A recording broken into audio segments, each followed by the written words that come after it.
Hello everyone, welcome back to the channel.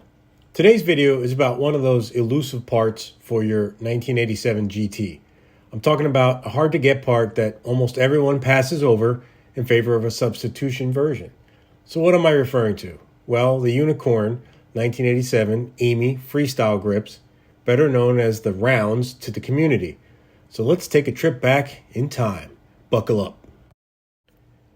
So a little background here. Amy was founded in 1974 in California to design and manufacture injection molded products. You're probably wondering, what does Amy even stand for? Well, it's an acronym for Aeromarine Molding and Engineering.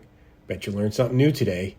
1975, Amy Incorporated and shortened her name to what you see now, Amy Manufacturing Incorporated.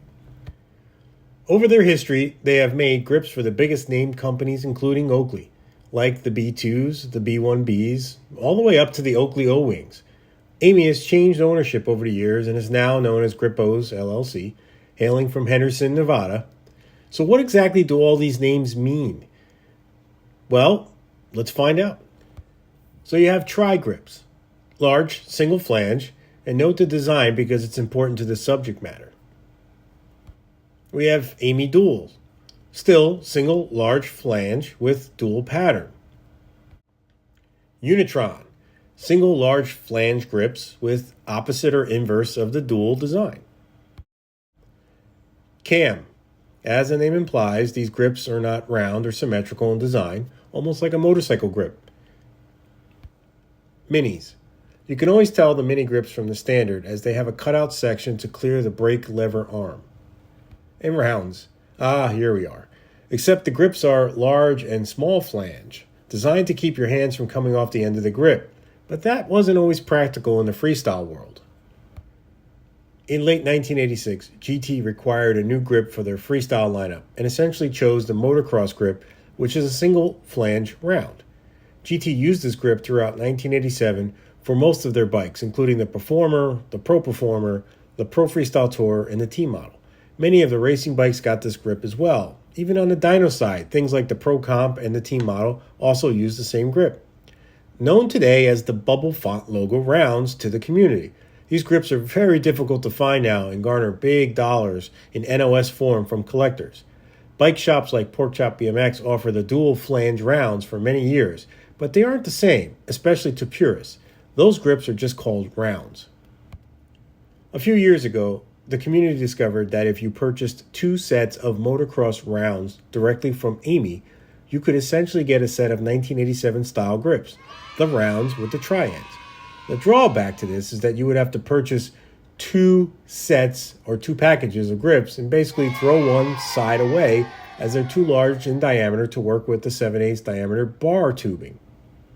Well, I have some good news for you. Porkchop BMX has convinced Amy to sell the motocross grips repackaged as Amy rounds from 1987. The only difference is the newer style grips have an angular Amy logo font. I'll leave a link to Porkchop's website so you can get a look at those grips and maybe get a few for yourself. So how do you tell them apart? Well, the original grips from the 1970s were all lowercase font. I doubt if you'll see any of those anymore. In the 1980s through the early 90s, they used the bubble font logo. The easiest identifier is the actual apostrophe between the A and the M in the logo.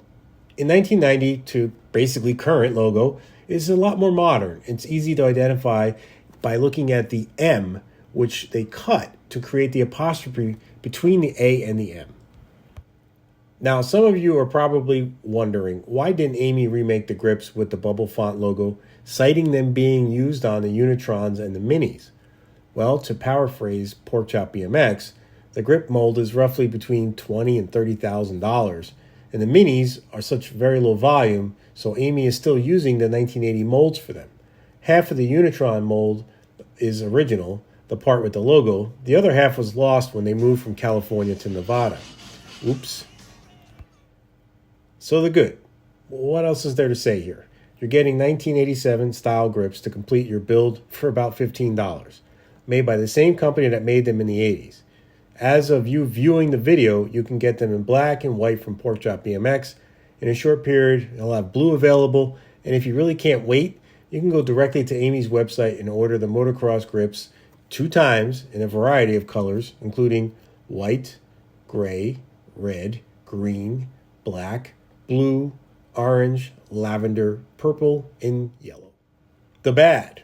Well, there's not much to say here, other than watch out for the clowns trying to sell these grips as 1987 originals.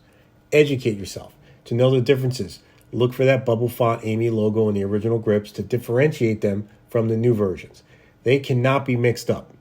Some of you are going to argue that this is going to impact the price and sellability of the original OG grips.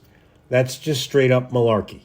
For example, when the GT LP5 tires came out around 2018, the original NOS GT tires are still selling for like 1,400% over the new tires.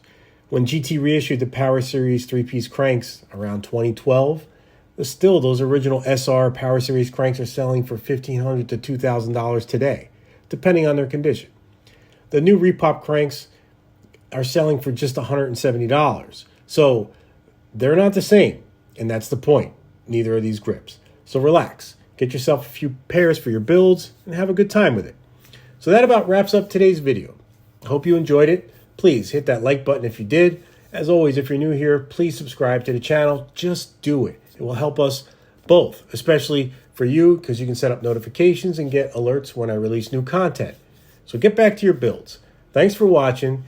Stay safe, and remember, tomorrow's not guaranteed.